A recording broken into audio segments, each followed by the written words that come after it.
Hi, everyone. Welcome to the Teach Middle East podcast. My name is Elisa Grace, and today I have the pleasure of speaking with Helen Olds, and she is the principal of the British School Riyadh. And we're talking about life after COVID lockdowns, life in school after being so long on distance learning in the Kingdom of Saudi Arabia, because many of us believe, because we might be in the UAE or closer to the UAE like Oman, that schools have just all gone back since last year and everything is back to normal. But that's not the case in every country across the Middle East. So today we're talking to Helen about what it's like in Saudi Arabia. What are the students experiencing coming back? And what are the staff experiencing coming back? She's had a really interesting couple of years. We're going to dive into that a little later on in the podcast. But I think this is one for us to listen to just gather the experiences of school leaders from across the region. Helen, welcome. Thank you very much, Lisa. It's an absolute pleasure to be invited to speak to everybody through this podcast and to be invited to be part of this. So yes, I'm principal here at the British International School Riyadh. We are 5 campuses. 3 are based in Riyadh, and we also have a campus in Tabuk and a campus in Taif, both of which are a flight away. And our primary schools, the Tabuk, Taif, Salwa are primary schools, and our Diplomatic Quarter and Al Hamra campuses are both primary and senior schools. And our primary schools range in size from about 30 children through to several hundred children, about 750, 800 children. So it's quite a diverse community, and we've had a really interesting time over the last 3 years. So I've been in Saudi Arabia now for 3 years, and I got partway through my first year and we went into lockdown. And 3 weeks before we'd gone into lockdown, we had signed a contract with the Royal Commission to establish a new campus in the Diplomatic Quarter section of Riyadh. And so during that process, we were then contractually obliged to complete the renovation of this brand new campus ready for opening in September 2020. But in the end, we opened it as a remote school initially, even though we were all ready and set for children to go. So it really has been quite a journey. And I'm in my 3rd year now. And what I'm finding is, as we have now reopened, then with running events, and it feels like my first year because people say, oh, you're having your year 11 prom. And I have to say, well, we've not had one before because we were locked down. So it feels like I'm completing both my 3rd year and my first year simultaneously. Wow. When did you go back to face-to-face learning in Saudi Arabia? So it was different from our primary and senior schools. So our senior school, once the children were double vaccinated, 12 and over, they were able to come back in from September. But because the announcement of that happened quite late and there had to be a time lag between having the 1st and 2nd vaccination, it really took us till October to get all of the seniors back in the building. And there were lots of restrictions about mask wearing, social distancing, etc. For our primary schools, it was different, and they didn't come back in until the 16th of January this year, 2022. So they were online for a lot longer. And it was very difficult because it was such a different way of working. We know that children of the youngest ages learn better in a play-based environment, and that doesn't naturally suit remote learning and an online teaching. Yeah, that's amazing. One of the things that made me want to talk to you was to really dive into what it was like to have those younger children on distance learning for such an extended period and what the challenges were. But before we get into those, how did schools handle the long lockdown that COVID caused in the kingdom? Well, we could see it coming, although we didn't know how long it was going to be. So one of the things that we had done as a community was prepared ourselves. So we had readied ourselves with going to the Google platform to make sure that we could transfer to remote learning if we needed to. At the time, we didn't think it was going to be more than sort of for a few weeks, but we were following closely what was happening in Asia, and we could see that was going to happen. It's very interesting here in Saudi Arabia because everything happens by social media. So people believe sometimes that principals and school leaders get a phone call or an email or a WhatsApp or a heads up that something's going to happen, but we really don't. So we find out at the same time as other people. So I'd actually gone to bed one night and my phone started beeping and going mad. So I thought I probably need to look at that. And I opened up my phone and there was a social media post that schools were closed with immediate effect. And so it was a case of getting up, finding out what that might mean and communicating with the family. So we always felt that we were a little bit behind the curveball with the news. So we had set work for one day, which was asynchronous work online for the children to access. Well, we came into school and regrouped as a faculty as to how we were going to manage things moving forward. And within 24 hours, we had then gone to full live teaching online.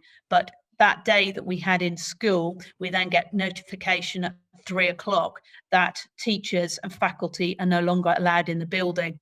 So we were sending people home. The music department were kind of wandering home with keyboards and drums under their arm and all the things that they might need to be able to deliver a remote learning, because we didn't know how long it was going to be for and when we were going to be able to get back into the building again. So it was quite a difficult period, and we sort of found that it was a wave.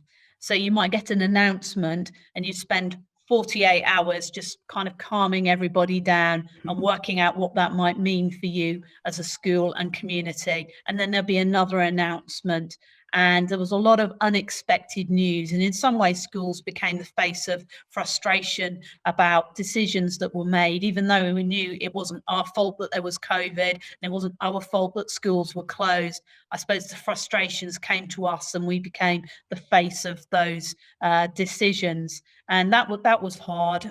Very early on, flights in and out of the kingdom were pulled back and cancelled, and it started to become very few flights in and out to minimize the spread of COVID. And so we had to make decisions like, do we let our staff go back to their home countries? Some people were very keen to be able to do that. And so we did allow that to happen as long as people were able to continue delivering their curriculum online. And if they wanted to do that and they knew that the time zones meant they were getting up at 4 o'clock in the morning, and they did that. But it was very difficult because we didn't know when flights were going to start and whether flights were going to resume before we needed people face to face in the classroom. And it was a bit of a battle in the end to get people back, because the flights did start again, but they were slow to start and we had to get special permissions to get people in. So we were simultaneously trying to return existing staff members and recruit new staff in, because we were setting up a whole new school and we needed people back in Kingdom ready to be able to start. And it was that, how long's a piece of string? When are we actually going to reopen? And we didn't want to be in a position where teachers weren't back to be able to deliver the learning that we needed. I think the other frustration that parents had as well was around fees. And I think that was something that will resonate with leaders across the Middle East. You know, there was a bit of pressure about, well, if you're not in school, can you reduce the school fees? And there were some interesting conversations around that, because we needed to be in a position where we could completely restart. And we couldn't let our teachers go because we didn't know when we were going to restart, and we needed to be ready to bring back face-to-face learning. And we had increased overheads because we were developing technology and buying into things that would allow teachers to do responsive teaching, assessment for learning, and all of those things, but to facilitate that happening online rather than in school, as well as having a building to maintain through that as well. So there was some comparison made with, oh, well, I could go to this remote learning school. Absolutely, you could, but they won't be able to open up and bring you back into a building with consistency of teachers at that point either. So it was quite a challenging time, as I'm sure every leader you've spoken to has talked about. I think what makes it a little bit more interesting in the kingdom is because of the length of time that it took for things to start moving again. You've got to understand, we are based here in the UAE, and things started moving really during the latter part of 2020. There was some amount of reopening here and there. I mean, I'm based in Abu Dhabi. It was quite different between Abu Dhabi and Dubai. But all in all, by the time we got to the 2021-2022 academic year, things were pretty much coming back together.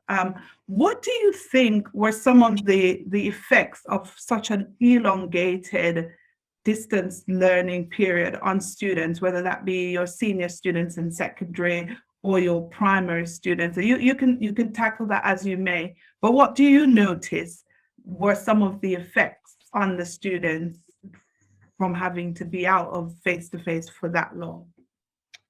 And there were quite a few effects. One of them was interesting. It was around the physical literacy. Students were typing, weren't using pens and pencils, and so they perhaps lost some of those physical and manual dexterity skills that they might otherwise have developed. They became great at tech. And for some of our students, there was a level of perhaps disengagement as time went by. It always felt like it was a bit of a battle to get children to put their cameras on, either the young children or the older children. And it might be because there was stuff going on in the home environment around them, and that they found that quite challenging. So keeping them engaged. And sometimes some of our families said to us, particularly later on in the piece, that this really isn't working for us with the younger children now. And so we're going to keep them on roll, but we want to just take them out of this situation for a while. And now we're back in school, they have re-engaged.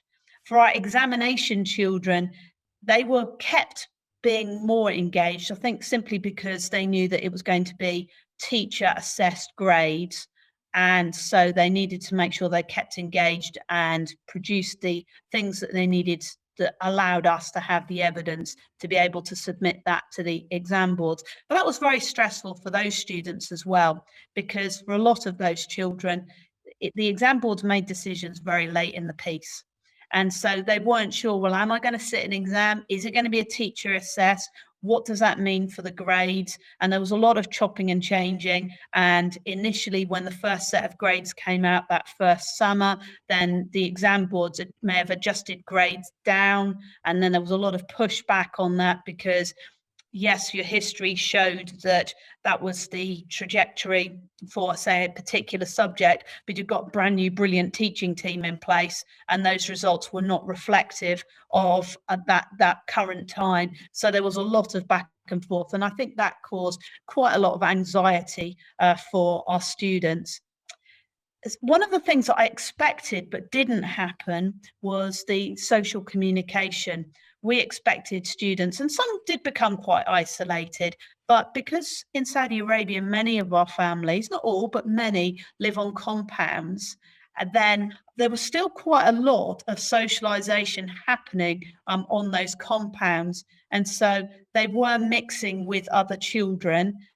That obviously waxed and waned depending on whether there were a lot of COVID cases on the compound, but they certainly had that interaction. And we've just had our British Schools Overseas and Council of International Schools inspection / accreditation, depending on which one you look at.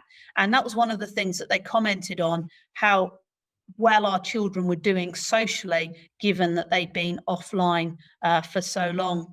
And one of the things that we got our teachers to do was to talk to look at the children and go, right, what is it that they've got a little bit better at during this period, and what is it that we need to do a little bit more of? So we've adjusted the curriculum. So in some things we go, well, we know they're really good with tech now, so we're going to do less of that, but we're going to do more of this. And as I always say to our teachers, teaching's your superpower. And so we will redress that and get them back to where they need to be. It's amazing to hear that they didn't have that social deficit that we anticipated would happen because of the lockdown. And it's great the fact that they live in compounds, and so that social piece wasn't disrupted terribly because they could still see their friends and they could still talk and interact, obviously, albeit with COVID precautions, etc. Something you said earlier that I wanted to go back to. You talked about the fact that you were opening a new school during the pandemic, which I don't envy you. Like, I don't even know how you did that. But how did the fact that Saudi Arabia had such a longer lockdown than elsewhere, how did it impact your recruitment? That's a really interesting question, actually. And it's difficult to tell, if I'm being really honest. And the reason for that is that we didn't sign our contract to open the new or even develop the new campus until February. And we were then opening that campus in September. So normally our recruitment, our teachers, we go through an intentions exercise in October, and then we start recruiting from then on. So we were already really late in the piece for recruitment. So one of the things that we did, we engaged a couple of recruiting agencies to support us with that. And I think because of the uncertainty around COVID, that actually worked in our favour. Riyadh is a growing market for schooling, and so we actually maintained our student numbers during that period, whereas I know in some other GCC countries and other schools in GCC countries, the enrolment dropped. Yeah. And when enrolment dropped, there were some redundancies. So we were very fortunate in being able to pick up some great teachers through that redundancy process. And in fact, a couple of teachers who'd come back to us having had a period away. So in a way, that worked in our favour.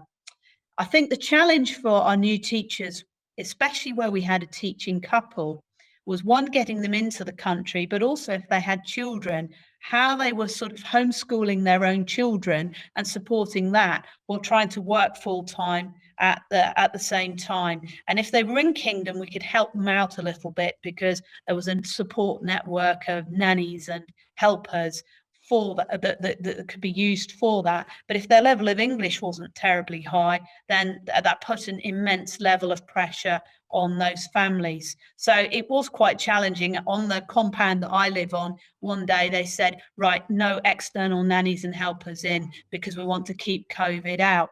So I had to go over a process of negotiation. Can we find an apartment? Can we get them to live in with us for a while so that we've got the nannies, we call it Nanny Gate, but we've got the nannies and helpers here so that we can keep our teachers teaching.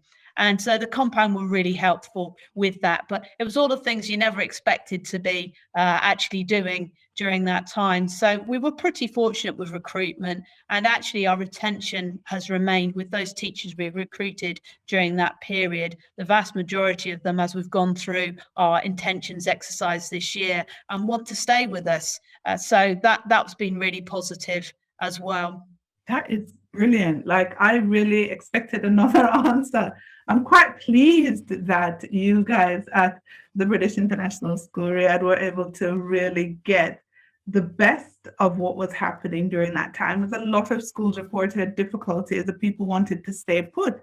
You know, uncertainty brings anxiety, right? And so a lot of people were thinking, well, I know where I am, I know the school I'm in or the country I'm in, etc. So I don't want to move. But you seem to have managed to buck that trend, and that is really good on you. Good on you. So now that the students are back face to face and school is buzzing with a nice noise, you know, we as teachers, we like that noise. It's that nice noise you hear down the corridors. What are you changing in light of the fact that they were out for such a long time and now have to come back in? What have you done differently? So it really is all around the well-being piece, and there's sort of several things in that. So we were fortunate in that we were able to negotiate where we could bring small groups of students in for interventions for up to 1 day a week. So we definitely milked that for all that it was worth. And so most students were able to come in for up to 1 day a week. So that allowed us to start getting those routines established, building up to the full reopening. So that was really helpful for us. And although we weren't allowed to bring students into school, we were able to take them out to our desert camp. So there were things that we could do around team building, resilience, developing those skills, and to bringing the community together. One of the things we also do as a school is what we term our autobiographical approach. And we model that from the top down. So when we started it, I modeled a form of biography to the staff. They then model that to the students. The students create their own biographies and share them with each other so that we celebrate our differences and leverage from the things that we have in common to work together. And I think that relationship piece is crucial. Making sure that children know each other, understand each other, recognize that we're different, but we have much in common, and that the teachers connect with those children is absolutely vital. And it was much harder to do online than it was when we have them in person. And I remember chatting to one of our early years senior leadership members, and she had taken on a class during this period. And she said to me, I thought that these children could do all this online, and we were going through all, it might have been phonics, and that they really nailed it. And then I got them into the building and realized that they couldn't actually do it. And you'd got some children where perhaps mum and dad were sat with them at home, helping them. And so they were doing better than they actually could when they had to work independently. And then you had other children who perhaps both parents were working and they had a helper at home and they had to work much more independently. There may not have been the support with the English language skills to be able to help those children deconstruct those tasks. And so they had to become very, very independent. So you almost had the sort of two extremes going there.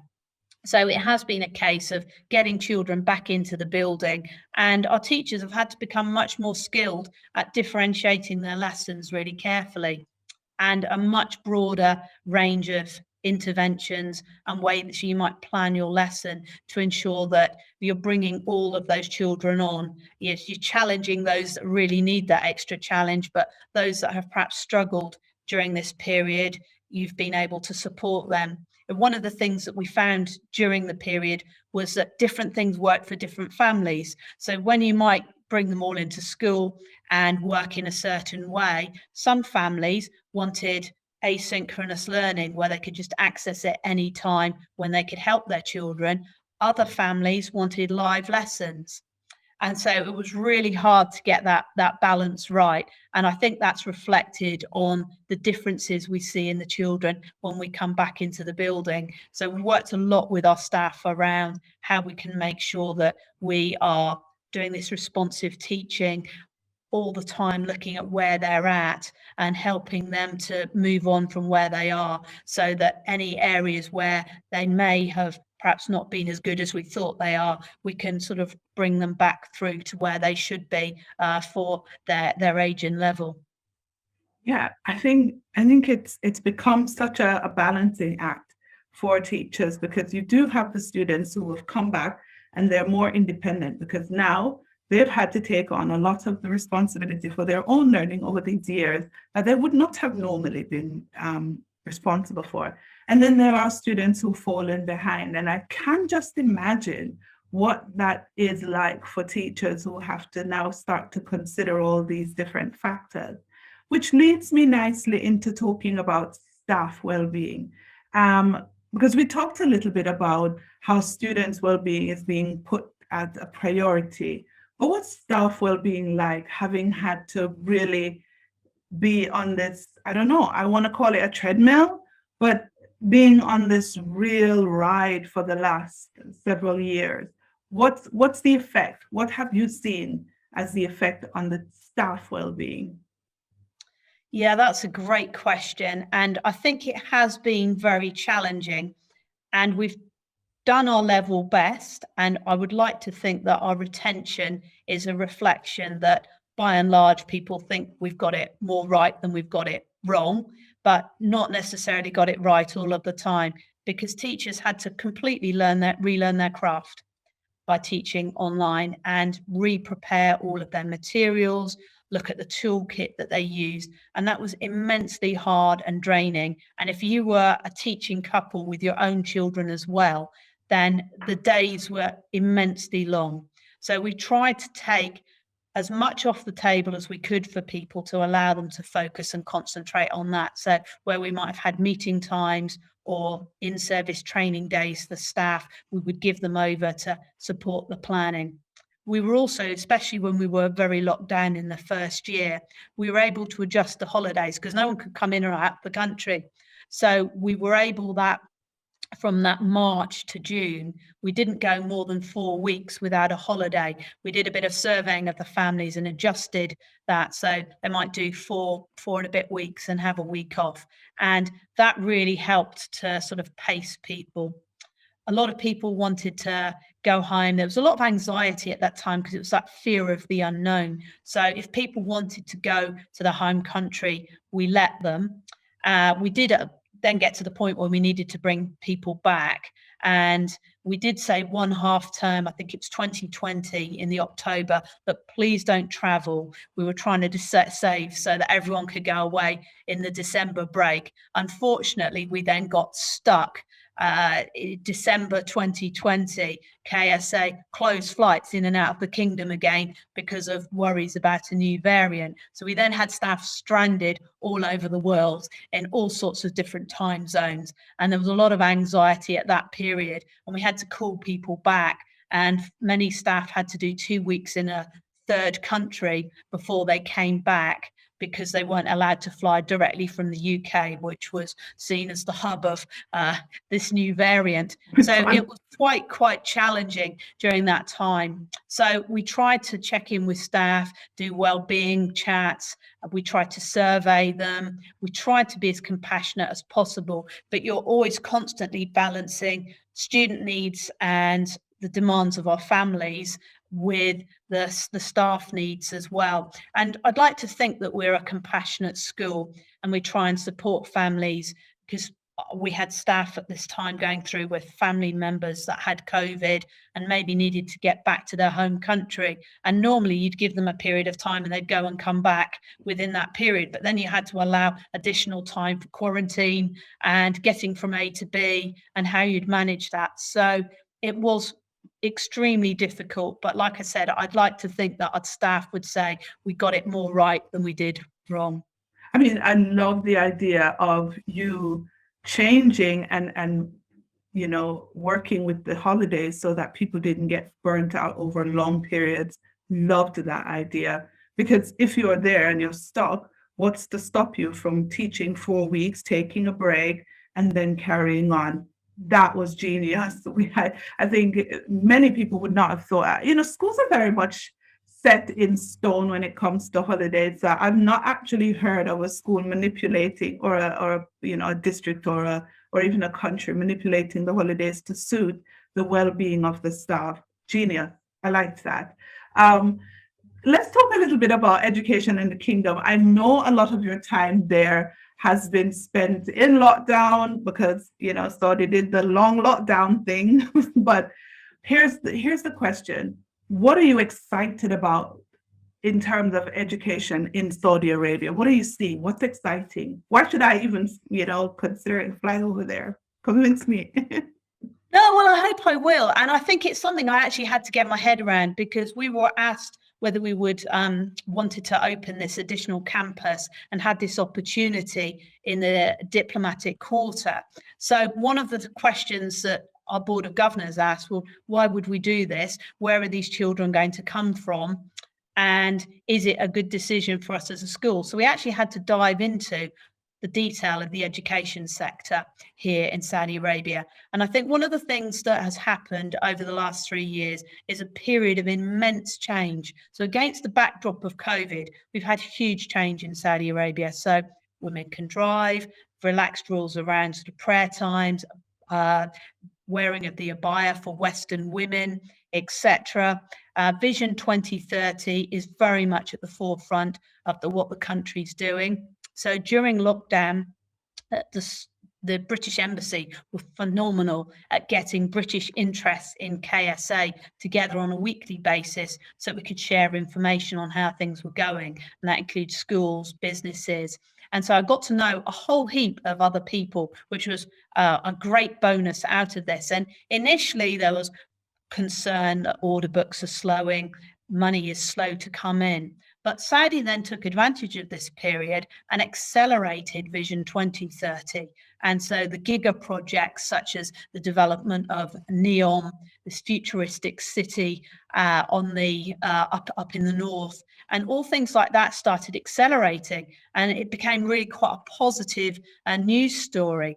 And there's a really interesting study. Strategic Gears did this study. It was published in 2018, saying that the number of children requiring private and international education was going to double by 2025. And it's quite, the population pyramid of Saudi Arabia is quite youthful. So you've got quite a lot of young children coming through into the system as well. They reckoned in that 7-year period, there'd be another 2.1 children that needed educating. So there was a huge demand and growth for schools. In that period, just over 2.5 years ago, Saudi Arabia opened up for general tourism, not just religious tourism, and opened up the tourist visa process. So it's the country's opening up. They're actively encouraging companies to set up here, and they have arms of their government to do that through the sort of public investment fund. There are various businesses coming in. So it's a real growth sector. So it's quite an exciting time to be in Riyadh and to be in Saudi Arabia, because this growth is happening and the other schools are coming in, and it adds a level of competition. And actually competition is never a bad thing, because it forces you to reevaluate what you're doing, raise your game, and make sure that you can be the best that you can be. Amazing.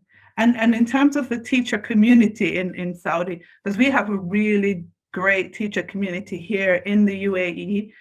We do events in the UAE, and we do have teachers that come over to the Teach Middle East events from Saudi, from Qatar, from Bahrain, and from Kuwait.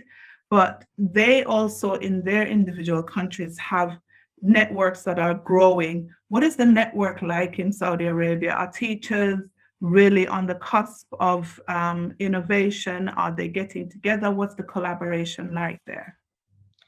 Well, let me answer that on two levels, because I think really there's a school level and there's a wider community level.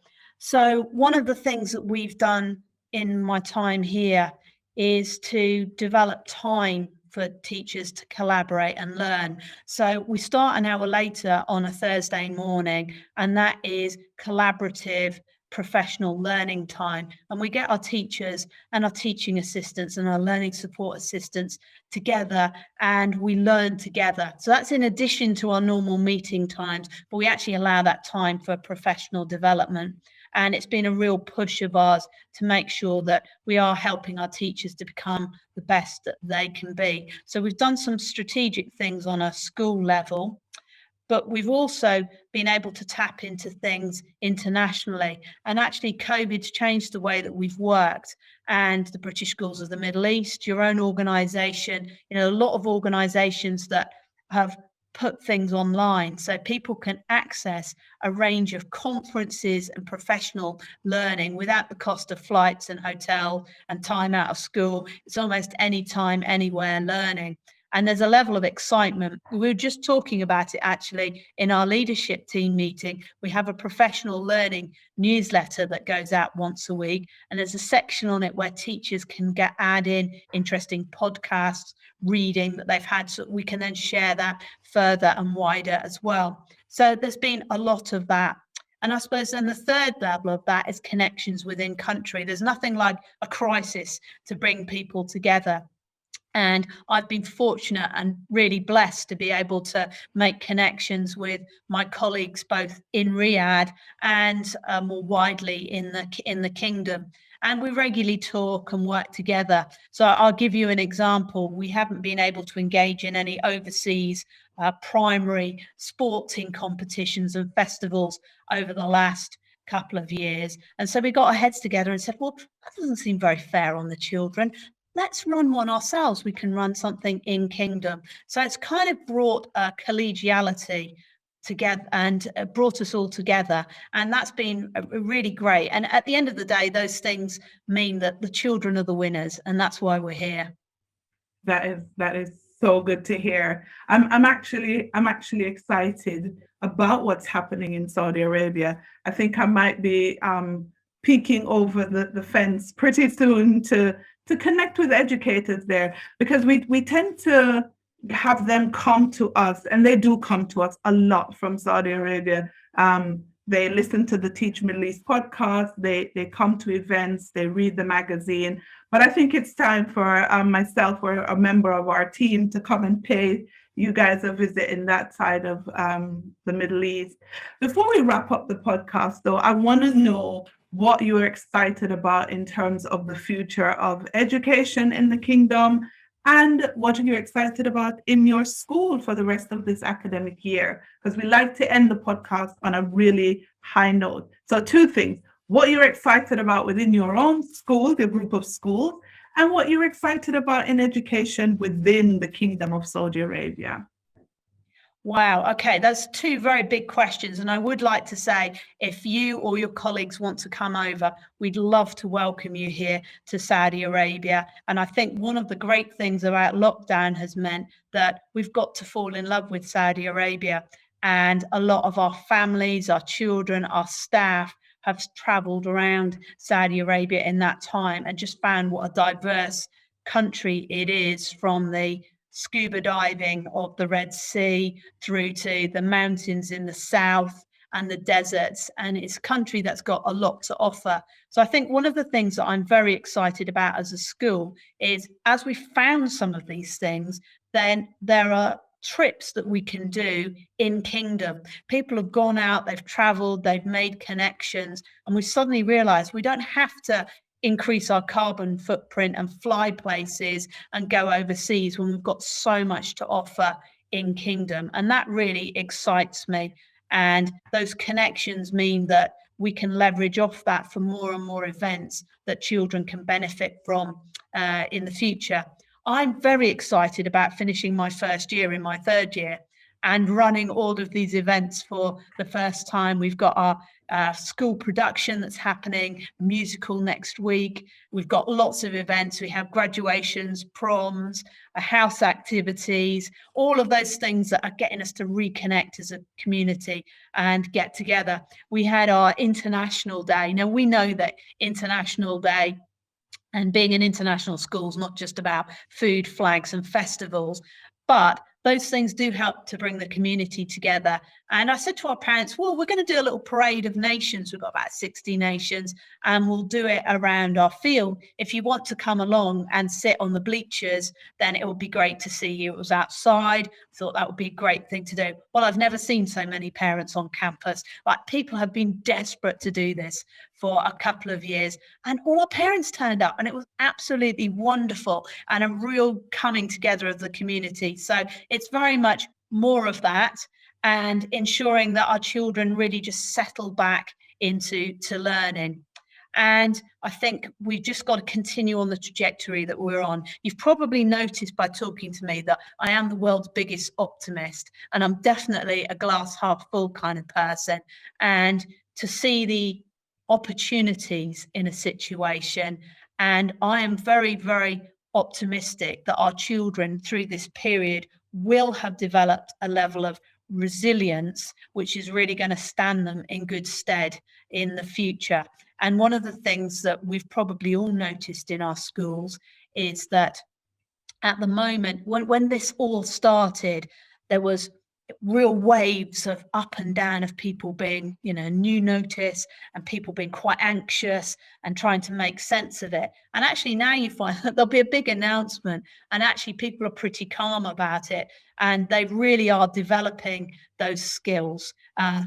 Teachers, parents, children as well. So I think the future's bright, and I'm very optimistic about it. I'm with you on that. I am a glass half full kind of girl as well, and I like to look at the bright side. So things sound like it's on the up in Saudi and across the region, and I am excited to follow your journey, see where you guys go for the rest of the academic year. All the best with your prom and your get-togethers and all the things that you have planned to connect your community, or should I say reconnect your community. It's been brilliant talking to you, Helen. Thank you so much for your time on the Teach Middle East podcast. Thank you. Absolute pleasure to talk to you today.